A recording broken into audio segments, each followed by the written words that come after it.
Hey guys, tonight we begin on a forgotten stretch of desert highway. No lights, no exits, just the hum of your tires against cracked asphalt and the distant hiss of heat rising off the sand. The kind of drive where your GPS gives up and the last road sign you passed looked like it hadn't been updated since the 60s. Out here, there's only the moonlight, your dashboard glow, and that one strange glimmer far ahead. A flickering neon sign, red letters barely readable through the dust, but they say one thing: vacancy. You slow down without really deciding to. Maybe it's the silence that gets to you, or maybe it's the fact that your fuel gauge has been sitting near empty for the last 30 miles, even though you filled the tank that morning. Either way, you pull off, the tires crunching gravel as you approach a one-story, L-shaped building with peeling paint and a retro marquee that reads Sundial Motel. Except some of the letters are missing, so it just says S-D-Rs Mo. You get out and the dry heat hits your face like an oven door opening. The office door creaks when you push it. No bell, no chime. Just a single desk, a ledger book, and behind it, a man who looks like he's been standing there for hours or days. He doesn't speak. He doesn't blink much either. He just slides over a room key, number 7, on a cracked leather fob. You don't remember paying. You don't remember asking. You just take the key because that's what your body decides to do. Outside, the wind carries the faint smell of gasoline and something older, maybe old linen, maybe dry rot. You glance around. A rusted vending machine leans against the wall near room 4, humming just off pitch. A dim yellow porch light buzzes above room 7. It's the only one still lit. The room is beige. That's the only word for it. Beige walls, beige bedding, beige curtains. Everything feels washed out, like an overexposed photograph. You drop your bag, except you're not sure when you brought a bag. You don't remember packing it. Still, it's at your feet. You check your phone. No signal. The time says 10:41 p.m., then blinks and resets to 10:41 p.m. again. You power it off. It's quieter here than any place you've ever been. No cars pass, no bugs chirp, just the whisper of the fans spinning above you, lazy and slow. Outside your window, the desert is a flat nothing, a wide, pale smear of sand under moonlight, and just when your eyelids begin to drift, you see movement, someone walking. Not toward you, not away, just pacing the gravel parking lot in slow circles. Pale skin, no shoes, long hair. You think about calling out, but something in your gut pulls you back, tells you not to break the silence. Eventually, you drift off. But before you do, the faintest creak. The office door again. Some say this stretch of Nevada desert is riddled with time anomalies. Pockets of reality that bend under certain conditions, extreme heat, magnetism, even sound waves bouncing endlessly off canyon walls. Others believe it's just sleep deprivation, the mind cracking under isolation. But then again, how do you explain the fact that multiple verified travelers have reported stopping at a Sundial Motel, even though no such business is registered anywhere in the state? One case, buried in a 1994 issue of the Humboldt Gazette, tells of a traveler who vanished near I-80 and was found wandering weeks later, miles off course, holding a rusted key marked 7. That key now sits in a locked drawer at the Nevada Historical Society, still cold to the touch. You wake up, not slowly, not groggily, but all at once, like a switch being flipped. Your eyes snap open in darkness, though you could have sworn the porch light was on. The fan still spins overhead, but now the room is colder, much colder. A dry, unnatural chill hums through the air, like the silence has teeth. You sit up and instinctively reach for your phone. It's dead, not low battery, completely unresponsive. You fumble for the bedside lamp.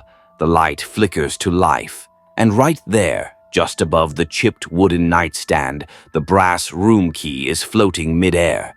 No, wait, not floating, dangling. You blink and it's back on the table. You pick it up. It's icy. Not just cool to the touch, but like it's been in a freezer all night. You instinctively pull your hand back. Then you notice it, etched lightly into the metal beneath the number 7. Return before dawn. You didn't see that before, or maybe it wasn't there. Down the hallway, something thuds, not footsteps. More like a bag of sand dropped against concrete. You step toward the window, peer out past the dusty curtain, and there he is, the man who gave you the key, standing completely still in the middle of the parking lot, facing your room, his hands at his sides, watching. You flick off the light and back away. The air smells faintly like rusted copper. You try to breathe quietly, but your breath clouds in the air like it's winter. And yet, through the thin motel walls, you hear the buzz of cicadas. Impossible. On the desk is a plastic binder, the kind motels use for welcome instructions, except there's only one page. Typed in courier font. Rooms return, time does not. Stay only as long as the hour allows. You hear a click, the wall clock resets. You hadn't noticed it before, but now it ticks backward, 1 minute at a time. 10:40, 10:39, 10:38. You step into the bathroom, turn on the light, and your reflection blinks before you do. It mimics your every move, but slightly delayed, just enough to unsettle your bones. You stare at it for too long, and it begins to smile before your lips even twitch. You turn off the light. Back in the room, the key is no longer on the table. It's in the door. You don't remember putting it there. Somewhere outside, a bell rings once. Faint, like an old train crossing or a funeral chime. The sound hangs in the air far too long, as if the desert refuses to let it be. You crack the door open. The night is darker now. No stars, no moon. Just flat, empty black stretching across the desert sky. Across the lot, room 5's door is wide open. You know it was shut when you arrived. Your bare feet whisper across the gravel as you step out, the wind brushing past you with a strange smell. Dry sage, but also something sharp, like ozone or scorched metal. You pass a vending machine, its display glitches, blinking where the price should be. As you pass room 5, you glance inside. Empty. Bed unmade. TV flickering static. The mirror above the dresser has a handprint on it, 3 fingers only. No sign of who was there. At the far end of the motel is a small room marked ice. The door is ajar. You hear the scraping again, like nails against a freezer wall. You lean in. Inside, it's pitch black. No machines, no trays, no bins, just an empty tiled room with claw marks gouged into the floor. The chill deepens. You retreat to your room, lock the door, chain it twice. The clock now reads 9:59. Some say time loops aren't like they show in movies. There's no dramatic rewind, no thunderclap. Just small glitches. Keys in the wrong place. Clocks that count down. Wounds that don't heal.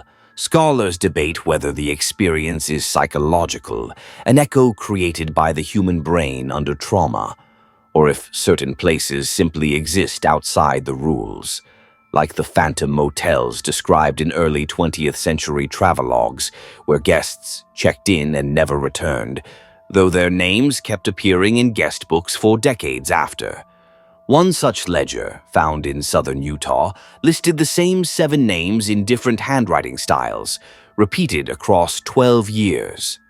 All dated October 14th. Guess what tonight is? You lie in bed, staring at the ceiling fan. It turns slower now, like it's struggling. The sound it makes isn't just a hum anymore. It's a soft, wet clicking, like something caught in the mechanism. You don't get up to check. Instead, you close your eyes, try to listen to the silence outside your room. But it isn't silence. It's almost like you can feel the space between the walls bending inward. The air feels thinner. And then, ring. Your eyes snap open. The phone, the one on the nightstand that was unplugged. It rings, old-fashioned, rotary style, beige plastic to match the room. You sit up. The phone rings again. You let it go to a third, fourth ring. Then, with fingers colder than they should be, you lift the receiver to your ear. At first, nothing, just static. Then a voice, whispering. You can't make out the words, but the tone is unmistakable. It says your name, not the name you gave at check-in. Your real name, the one only a few people know. And then the whisper asks, "Why did you come back?" You drop the phone. It keeps whispering even after it hits the floor. You lunge for the cord, pull it from the wall, but the whisper doesn't stop. It slowly fades, not like the call ended, but like it decided to stop speaking. And just as the silence returns, the fan above creaks once and halts. You decide to leave, shoes on, bag packed, even though you still don't remember packing anything in the first place. You swing the door open into the desert night, and it's bright out. Daylight bright, but the sky is still black. You squint. The parking lot is filled with cars now. Dozens of them, old ones, boxy, rusted, the kind no one drives anymore, all parked at perfect angles. No one inside. Their windows are fogged, but none of them are running. You didn't hear them pull in. A light in the office flickers. You make your way toward it, gravel crunching underfoot, but your footsteps make no sound. You reach the door. It's locked. A sign hangs crooked in the window. No vacancy. No time. Behind the glass, the same man from before. Pale, thin, but now, he's watching the clock on the wall behind him. Not looking at you, just watching the clock tick backward. The moment it strikes 9 o'clock, he turns his gaze directly to you and smiles, then slowly lifts his hand and points behind you. You turn. The phone in your room is ringing again. Somewhere in the middle of all this, a very real case comes to mind. In 1983, a group of amateur storm chasers in Arizona documented what they called the Motel Loop. They reported staying in the same desert motel 3 nights in a row, except the footage from their camcorder showed identical sunsets, shadows, and weather every single evening. One of them went missing. The others swore they left, but a week later were found back at the exact same motel with no memory of returning. Skeptics chalked it up to sunstroke and group delusion, but others pointed out that the motel in question had been demolished in 1979. And the coordinates the team provided now lead to a fenced-off stretch of desert marked "No Public Access." Sometimes the strangest truths are the ones nobody wants to investigate too deeply. Back in your room, the phone still rings. You know that if you answer, something will change. Maybe everything, maybe nothing. But the fear isn't about who's calling. It's about what happens if you don't. You don't answer the phone. You unplug it again.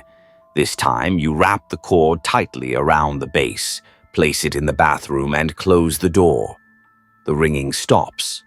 Or maybe you've just put enough walls between you and the sound. Either way, you try to convince yourself that silence is a good sign, that it means things are getting back to normal. You sit on the edge of the bed, heart still racing. The chill in the air hasn't lifted, though the thermostat reads 72. Your fingers still tremble. That's when you see it. An envelope, tucked beneath your backpack. A manila one, old and soft at the corners, like it's been handled 100 times. You don't remember putting it there. You reach for it cautiously. It's sealed with red wax, no stamp, no logo, just a single initial impressed in the center. S. You break the seal inside a photograph. You inhale sharply. It's a faded Polaroid, black and white. The edges are curling and worn. In the picture, you're standing just outside room 7. Same clothes, same bag slung over your shoulder. But here's the thing. The background is off. The trees in the distance are leafless. The building looks older, much older. The neon sign reads Sundial Motel in full, but the font is Art Deco, not the crumbling red letters you saw last night. Your hair is different in the photo, longer, wetter. And your eyes are closed, stamped on the back in smudged ink, Jul 06, 1997, a date that means nothing to you, or so you think. Then it hits you. That's your 8th birthday. You suddenly remember something. Half memory, half dream. A trip, maybe. You and your family on the road. A strange stop in the middle of nowhere. Your mother yelling about a lost room key. A storm. The sound of static through a motel radio. You shake it off. Outside, you hear voices. Not just one this time. Laughter. Soft, muffled, like it's coming through water. You step toward the window, pull the curtain. There are people out there in the parking lot, dozens of them, walking in slow loops, heads down, dressed in clothes from different eras, 1950s dresses, 1970s suits, torn jeans and flannel. Some carry suitcases, others just pace, muttering. No one looks up, not even once. You count 7 laps before the first one disappears around the far corner of the building, only to reappear instantly at the opposite side. Seamlessly, like looping video, you shut the curtain. The light in the room flickers. You try to distract yourself, search the drawers, the closet, under the bed. You find nothing. Until you lift the mattress. Taped to the wooden slats beneath is a thin strip of paper, yellowed and cracking. Someone typed a message on it in tiny, uneven print. Room 7 always returns to itself. If you're reading this, you already have. You freeze. The mirror above the dresser catches your movement. Your reflection looks back at you, smiling again, faintly. You rip the note down and shove it in your pocket. There's a pounding on the wall. Once. Twice. You don't move. Just listen. Silence. Then, 3 knocks again, slower, deliberate, from inside the wall that separates your room from the next. You press your ear to it, breathing, raspy, right on the other side. You whisper, "Hello?" The breathing stops, and then something whispers back, your name. Again. This time it's your voice. Some researchers believe this phenomenon, called environmental resonance hallucination, is what causes reports of auditory mimicry in high-stress locations. But others argue the mimicry is too precise, too personal. In cases from Romania to the Sonoran Desert, individuals report hearing exact replicas of their voices, saying things they haven't yet spoken. Scholars argue it might be a type of spatial memory loop embedded into the environment, a psychic echo. But what if it's not an echo? What if it's a version of you? One who answered the phone, one who didn't leave when they had the chance. The clock is ticking again. 8:27. Only now the numbers flash once, then reverse to 8:26. You don't remember falling asleep, but now you're awake. Again. Or maybe still. You sit up, heart heavy, limbs reluctant, like your body's been through something you missed. The curtains are drawn shut, the room soaked in amber light from the lone bedside lamp. But there's something new. Voices. Not outside, not in your head, inside the room. You freeze, eyes darting. And then you realize it's the radio. You didn't turn it on. There it sits, on the small desk by the window. An old tabletop model, dials cracked, speaker dusty. A glowing orange tube hums inside, barely audible beneath the static and whispering. You approach it cautiously. The voice on the other end speaks in short, looping phrases. They always return. They always return. They always return. Then it stops. You wait. Nothing. Just dead air. And then the knob turns by itself, slowly, deliberately. It clicks once, twice. A different voice now, this one clearer, male, older, distant. Nobody remembers checking in. Your pulse skips. You pull the plug from the wall. The radio keeps playing. You cover it with a towel and step back.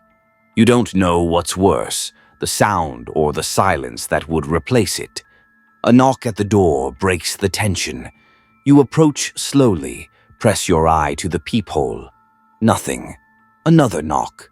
Louder. Still no one. You grip the handle, ready to fling the door open. But something holds you back, that ancient primal instinct telling you not yet. You whisper through the door. Who is it? A pause. Then the faintest reply. You. Your knees buckle. You scramble back and slam the bolt shut. Then you realize there's no bolt. You thought there was, but the door has only a knob. No chain, no deadlock, nothing to keep anything out. You press your back against it anyway and try to think. From your bag, you pull out a notebook. It's the one you always keep, the one with the dog-eared pages full of road stops, grocery lists, ideas you never finish. But the handwriting inside is not yours. The entries are neat, uniform, page after page of dated notes. August 3rd. Arrived again. Manager silent. Key 7 sees still cold. August 4. Phone rang. I didn't answer. Radio looped same message. August 5th. People out front are looping. Caught glimpse of self in room 5 window. August 6. Tried to leave. Car backfires. Resets engine. Motel sign flickers. Check in. You flip back a few pages. July 12th. Saw another version of me walking to the office. Avoided eye contact. Time skipped again after 2:03 a.m. It goes back weeks, then months. Each page signed with a single initial. S. You throw the notebook across the room. The static in the air gets louder, as if the room itself is reacting. The light bulb above pulses once, then twice. You run outside, the night is dead still, but you see them, other guests maybe, 4 of them, wandering the lot. A woman in a floral dress from the 1950s, holding a dripping umbrella beneath a clear sky. A man in a faded flight jacket, muttering to himself, eyes darting side to side. A boy no older than 10, dressed in pajamas, dragging a plush toy with one arm. And one figure that looks exactly like you, same jacket, same bag, same hair, standing by the vending machine, staring straight at you. You blink. Gone. Your room key vibrates in your pocket. You pull it out. The brass tag has changed. No longer 7. Now. Some say time anomalies are rooted in geological fault lines, magnetic fields that scramble perception, memory, even spatial reasoning. Others blame it on collective hallucinations, stress-induced psychosis. But certain fringe academics point to a 1957 case in Nevada where travelers driving Route 93 reported blacking out and waking up at a motel they couldn't find again. Every single one remembered the name Sundial. What they never agreed on was the year it happened. You head toward the vending area. The gravel crunches unnaturally beneath your feet. Too loud, too soft, too wrong, like the sound is being filtered through some broken speaker. You glance down and realize you're not casting a shadow anymore. The vending machine hums as you approach. A dusty relic, yellowed plastic, buttons labeled with brands that haven't existed in decades. Tab, Arsicola, Zagnut. You reach out and press one, just to see. It growls, not clicks, not buzzes, growls. And from the wall behind it, a scraping sound, low, rhythmic like metal on stone. You lean in, squint through the smudged glass. There's something behind the machine, a gap. Not wide, just enough space between the back of the unit and the crumbling stucco wall. You move closer, peer into the sliver of darkness, and there 2 eyes blink back at you. Not human, not animal, just 2 round amber orbs suspended in the black, unblinking. You stumble back. The machine spits out a single can. It clatters to the pavement, rolls to your feet.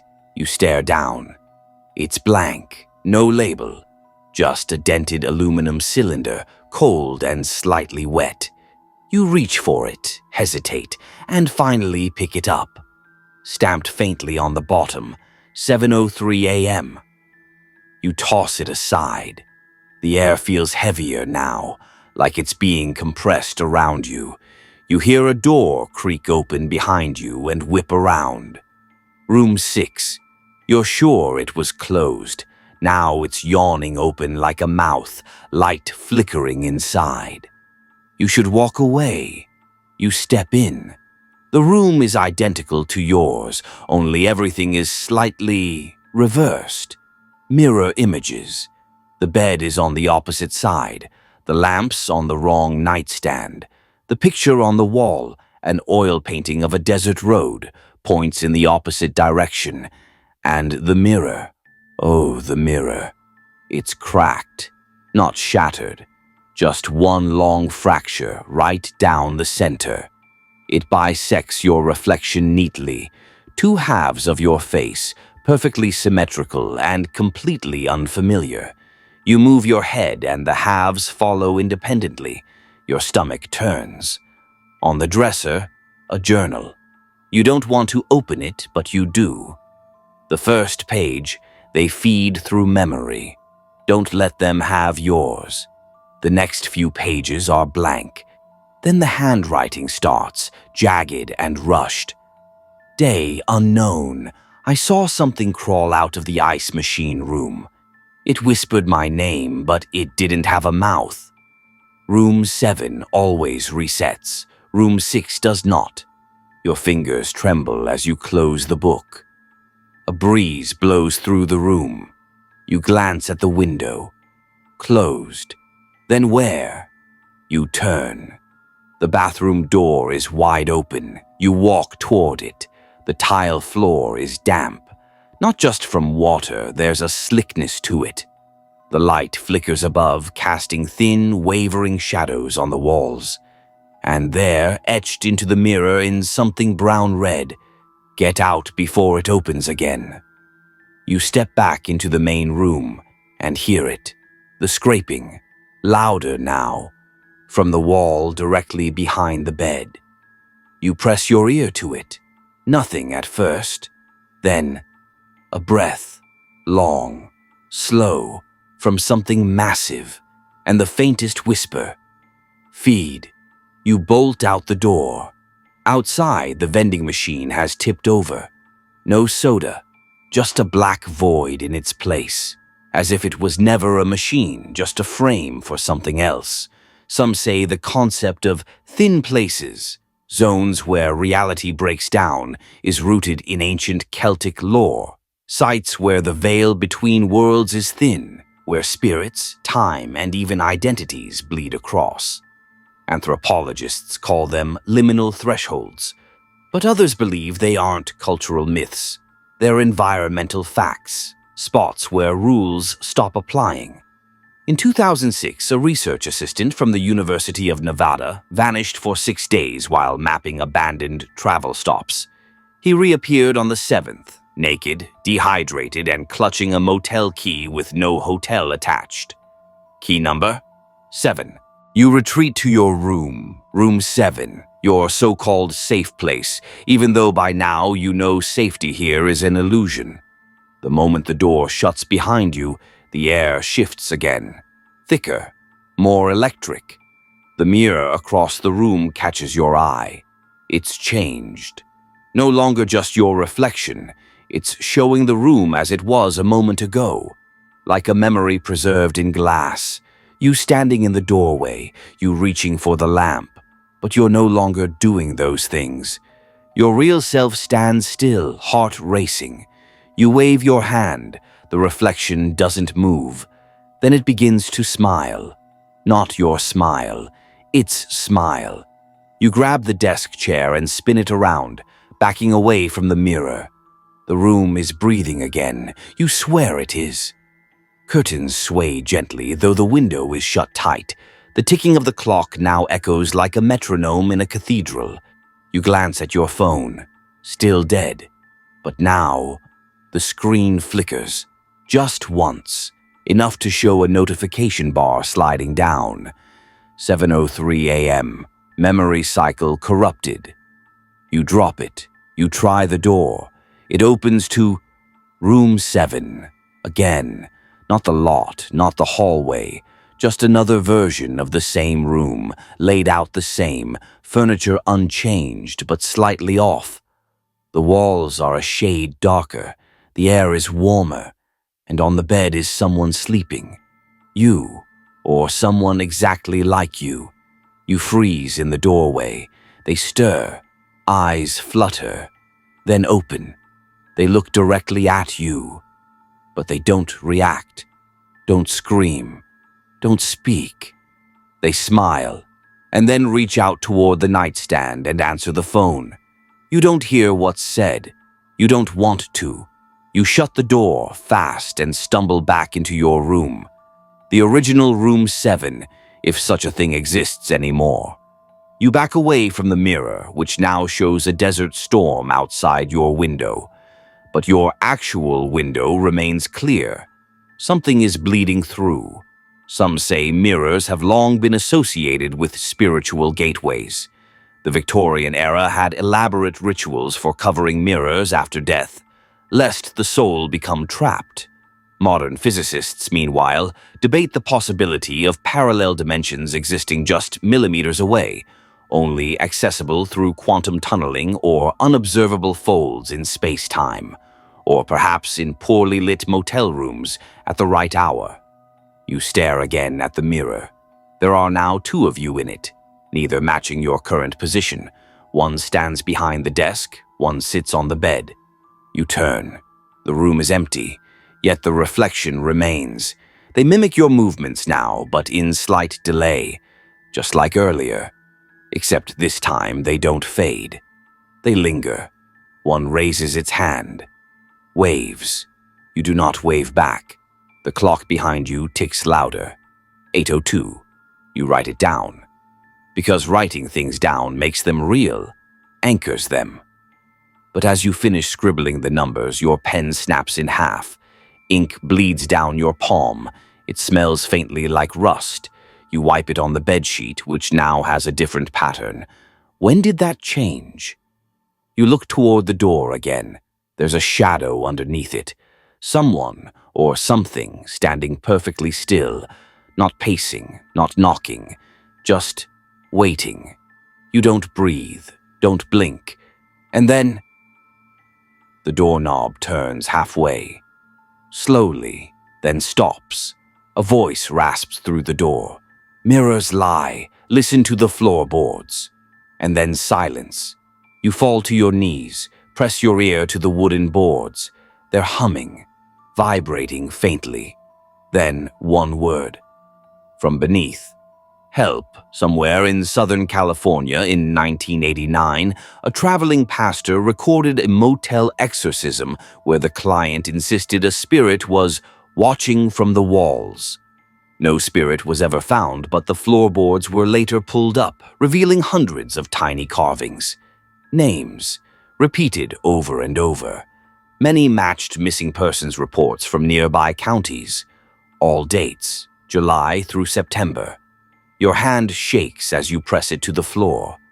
The wood pulses back, like a heartbeat. You lie on the floor longer than you intend to. Maybe a few seconds, maybe an hour.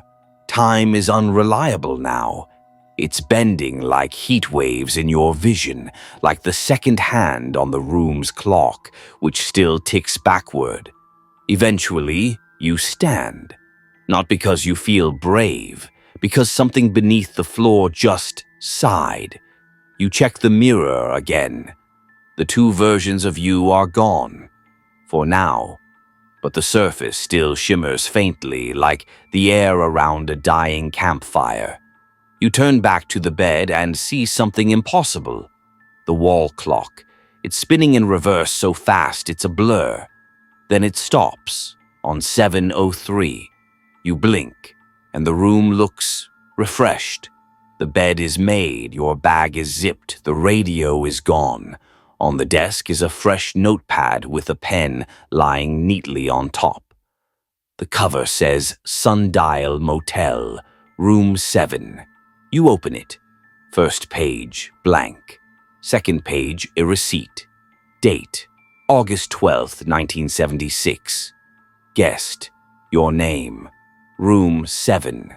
Paid in full. You touch the ink. It hasn't faded. The paper smells old, musty. You flip to the next page. There's a map. A child's drawing, almost. Scribbled lines. A crude outline of the motel buildings, the parking lot, the vending machines, and something behind it, a small square. The clock pit, it's labeled. An arrow points from room 7 to the pit, and beneath that, in red crayon, where time goes to sleep. You close the notepad, the pit.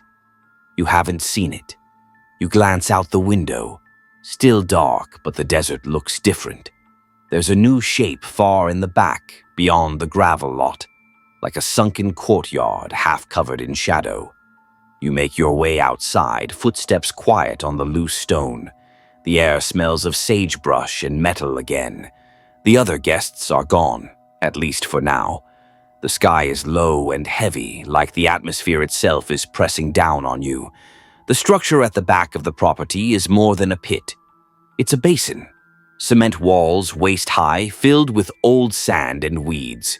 In the center, a rusted metal pole with a shattered clock face nailed to it. You step in.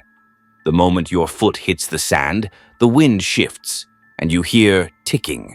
Not one clock. Thousands. Ticking, talking, stalling, spinning. From every angle, the sound wells up in your ears, in your bones. And beneath the ticking, a voice. We remember you. You fall to your knees. The sand shifts under your weight, soft, like it's hollow underneath. You dig, at first with your hands, then with the room key. Just below the surface, you find another hand, desiccated, skeletal, clutching a motel pen with faded ink. And beneath it, a name tag, Manager, S. No last name, just the initial. You drop it, scramble out of the pit, gasping. Behind you, the ticking slows, and then stops. You stand, trembling, as the wind carries away your footprints behind you. You run back toward the motel. You don't stop until you're back in your room, door locked, curtain drawn. And that's when you see it. The floor clock. Not the wall clock. This one is standing in the corner, 6 feet tall, made of oak, brass pendulum swinging. It wasn't there before. At its base, a plaque. You checked in at 7:03, and the pendulum?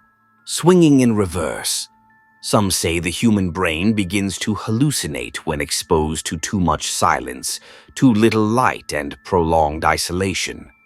Others believe certain places retain memory like magnetic tape, imprinting emotional residue into physical space. One neurologist even suggested that traumatic memory can fold, and those folds, if triggered, may cause the body to physically relive them. But here in room 7, it doesn't feel like memory. It feels like you're being recorded. The grandfather clock ticks backward, slow and steady, each movement of the brass pendulum echoing like a breath held too long. It doesn't belong here. You know that instinctively, just like you know it's been watching you somehow. You stare at it for a long time, wondering what happens when it strikes 7:03. Then something interrupts your thoughts. A thud. From the room next door. Room 8. You didn't even realize there was a room 8 until now. You'd walked this building. You counted the doors. You swear room 8 wasn't there before. The thud comes again. Louder. Then dragging. You hesitate at your own door, but curiosity is louder than fear tonight. You step into the hallway. It stretches longer than it should. The buzzing lights above dim and flicker. The air smells faintly of dust and mothballs. Room 8's door is slightly ajar. You push it open. The first thing you notice is the luggage. 3 bags neatly stacked by the wall. Tags still attached. Airline stickers from airports that don't exist anymore. TWA, Pan Am. One case is leather, monogrammed, HGB. But the room is empty. No lights, just moonlight leaking through the dusty blinds. You walk in slowly and the temperature drops with each step. The walls are lined with mirrors. 7 in total. Tall, narrow, ornate frames. None of them reflect you. Instead, they reflect different guests, each standing in this room at some point in time, different clothes, different eras. You see a woman in a wedding dress with tear-streaked makeup. A man in military uniform, eyes hollow. A child sitting cross-legged, clutching a stuffed bear. They all look toward you. Then, in unison, they turn their heads to the side, as if something is approaching. You follow their gaze. Toward the closet door. It creaks open. Inside is a coat. Just one. Beige trench, a hat hanging from the hook above it. Below it, perfectly polished shoes that look untouched by dust. Everything in the closet seems frozen in time. You reach forward.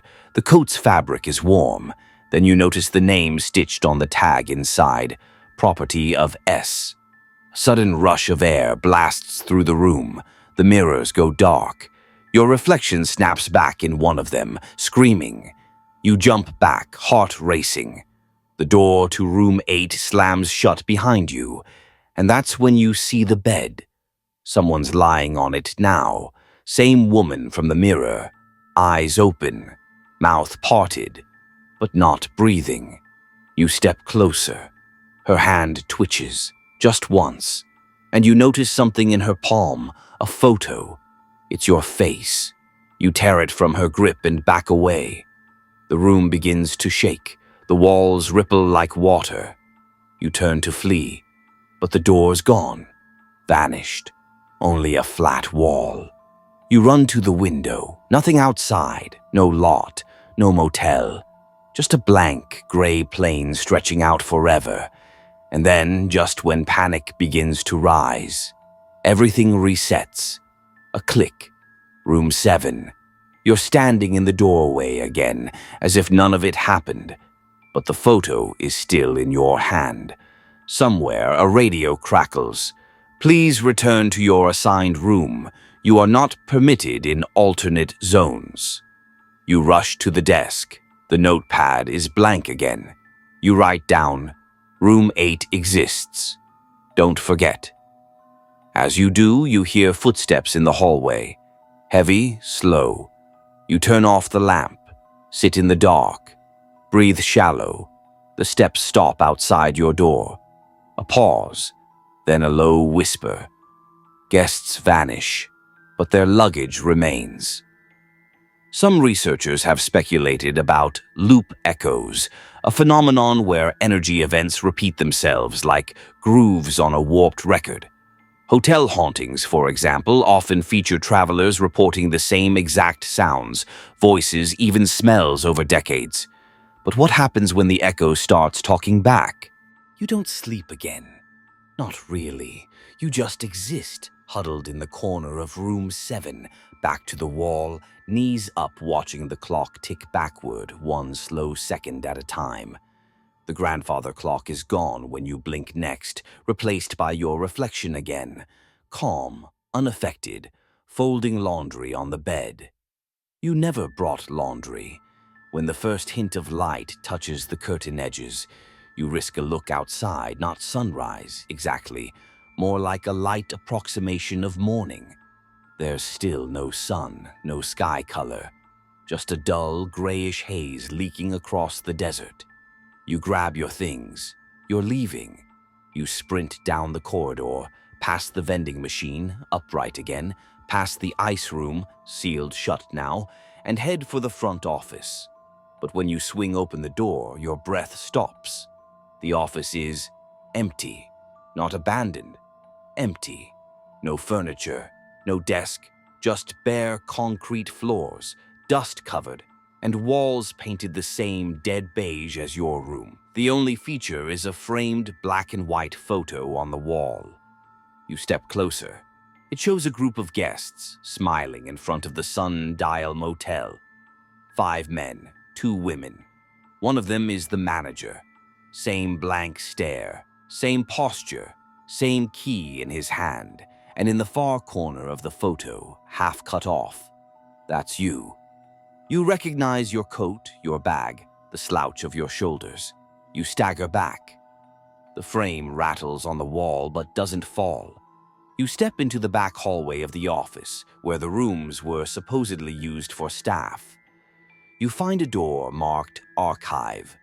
Inside, rows of guest ledgers, leather-bound, labeled by year. Some so old they're crumbling. You pull one down at random. 1976, flip to August. Room 7, August 1st. H.G. Bell, August 2nd. Blank, August 3rd. Unknown male, found bag only. August 4th. Returned, no memory. August 5th. Marked unfit. Contained, August 6th. You. There it is. Your name. Written in shaky penmanship, smeared halfway through. Next to it, sit under notes, a single phrase. Clock pattern unstable. Attempts to leave failed. You check more books, different years, different names. Some appear over and over. Different dates, same rooms. Room 7 especially. In 1992, a woman named S. Raines appears every Thursday for a month.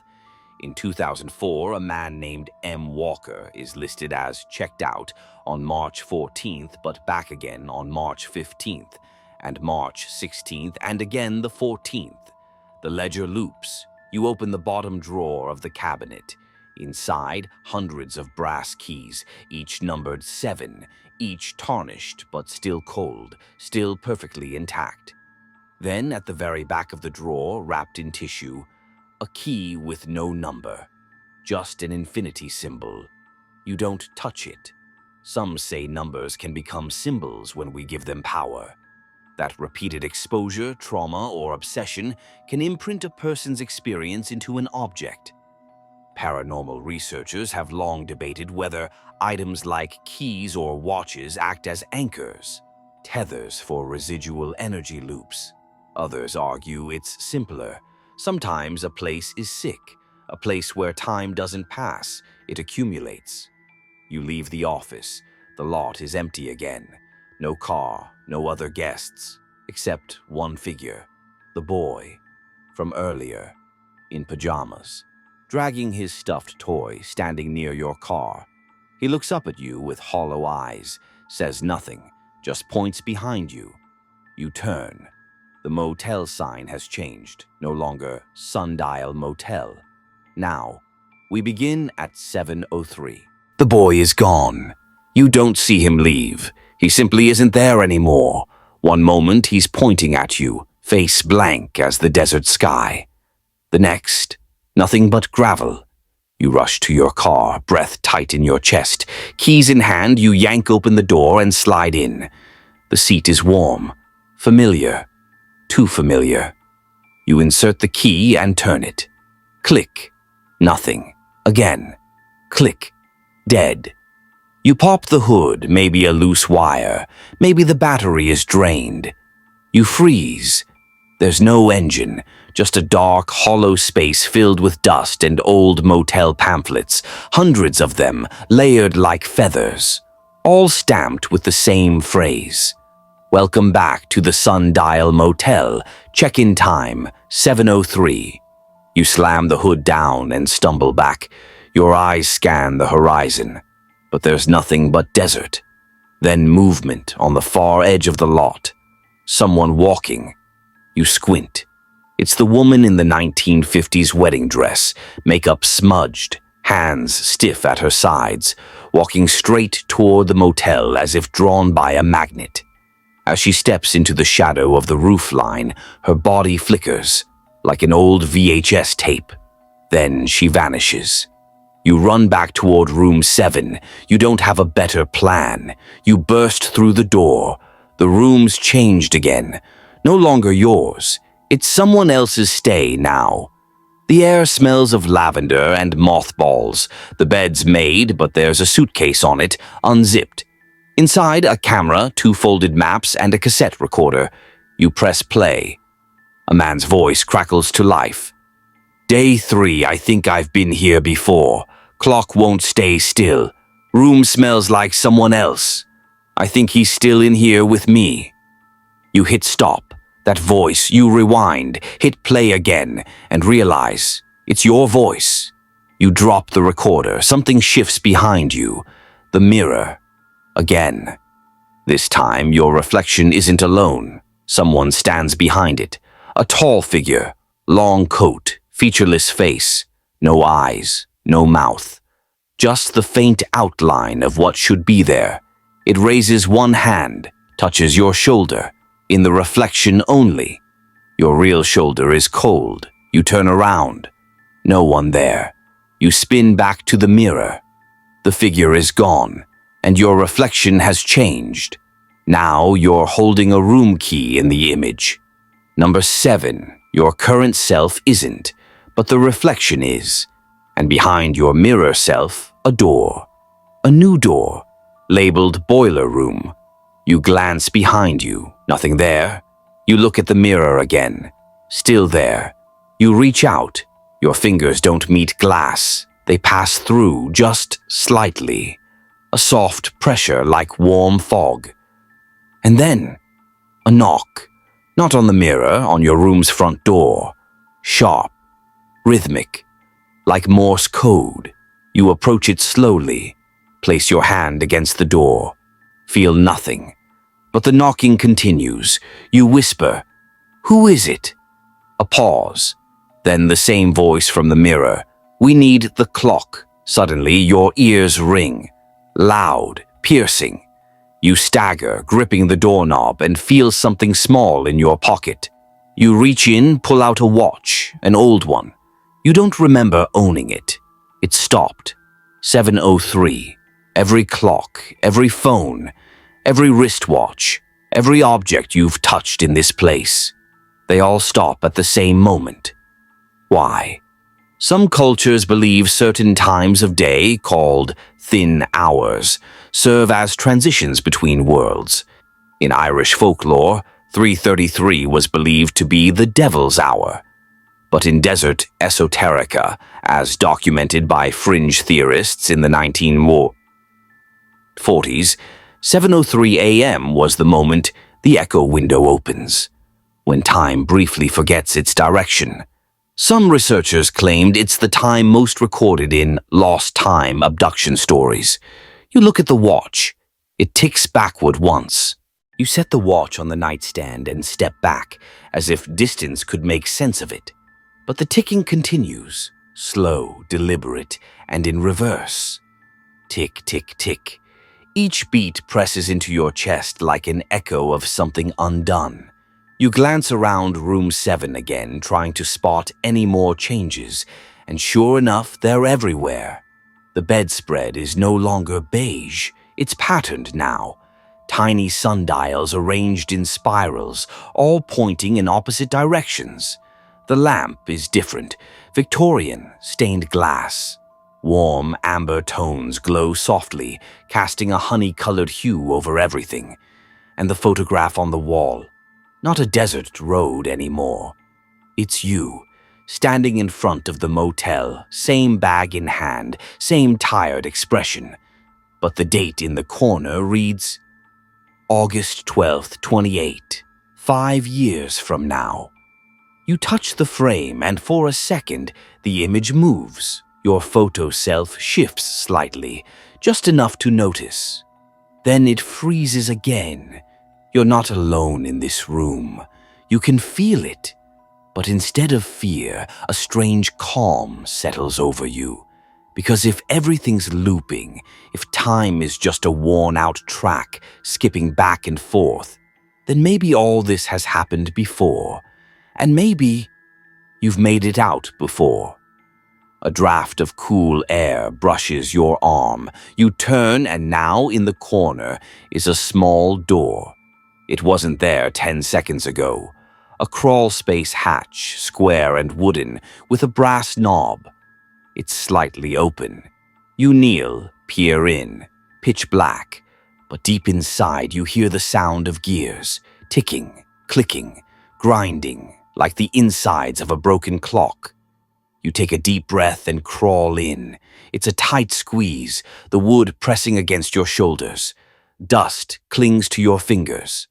After a few feet, the floor turns into a slope, and you slide down into something huge. A circular chamber, lined with clocks. Hundreds, no, thousands of them, hanging from the walls, embedded into the ceiling, ticking in chaotic rhythms. Grandfather clocks, pocket watches, digital displays. Some spin, some stall, some blink. And in the middle of the chamber, the manager. The same man who gave you the key. But now he's standing over a massive mechanism, a gearwork colossus. Spinning brass wheels, iron cogs, copper pendulums, all turning against logic. He doesn't look up.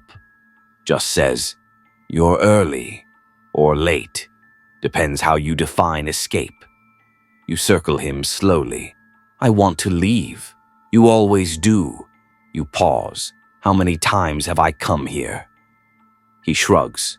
"I stopped counting after you pulled the fire alarm in '96. That was a good run." Your heart pounds. "This place, it isn't real, is it?" The manager finally meets your eyes. "It's real enough to remember you. That's all that matters." A small gear snaps loose, tumbles across the floor, rolls to your foot. You pick it up. It's warm. Stamped on the edge, room 7. You hold it tight. Somewhere in the chamber, a soft ding, the same sound as the motel bell when you first arrived. The manager turns back to the machine. You can't stop it. You can only reset it. The only exit is through your own forgetting. You stare at him. "What happens if I remember everything?" His smile is sad, almost kind. "Then you become me." Some say recursion is a defense mechanism, our minds looping trauma to keep us from the final collapse. Others propose that time isn't a line, but a spiral, a helix of moments repeating, slightly altered, until they learn to resolve themselves. And some believe that certain places get caught in that spiral. Not cursed, not haunted, just looping. You stand beneath the clocks, gear in hand, and realize something strange. The ticking is slowing down, not just around you, inside you, as if the moment is preparing to break. The gear in your hand pulses, faintly at first, then steadily, like a heartbeat syncing with your own. You clench your fist around it, unsure if it's the only thing tethering you to a timeline that still moves forward. The chamber darkens, not from a dimming of lights, but from something deeper. The shadows thicken, stretch across the floor like black syrup. The clocks begin to slow, one by one, pendulums swaying lazily as if underwater. And then a voice. not the manager's, yours. From the far end of the chamber, another version of you steps forward. Same clothes, same eyes, but older, worn, paler, scar on the cheek you don't have. Yet, they speak softly as though not to wake the clocks. You've been trying to leave the wrong way. You swallow. Then what's the right way? Mirror you smiles faintly. Not back, not forward. You leave when you stop repeating the same decision. What decision? They glance at the manager, then at the gear in your hand. To forget or remember. The air thickens with tension. The manager folds his arms. She's not ready, he says. Mirror you speaks again. Every loop you choose to leave before the truth finishes forming. You panic. You run, or worse, you believe it's all just a dream. Your knees feel weak. Isn't it? The clocks stop, all of them. Silence crawl. You step out into the desert light, blinking against its gentle glare. The gravel crunches under your feet. Real this time, not hollow or looping or suspiciously soft. Just dry rock and heat, the way it should feel. S-Rains stands with her hand on the roof of your car, watching you. You said, I'm not a guest, you say, voice hoarse from silence. Then what am I? She tilts her head slightly, then gestures for you to follow. Come see. You walk together toward the side of the motel where you once found the clock pit. But now, there's nothing there. No pit, no gears, just smooth, untouched sand.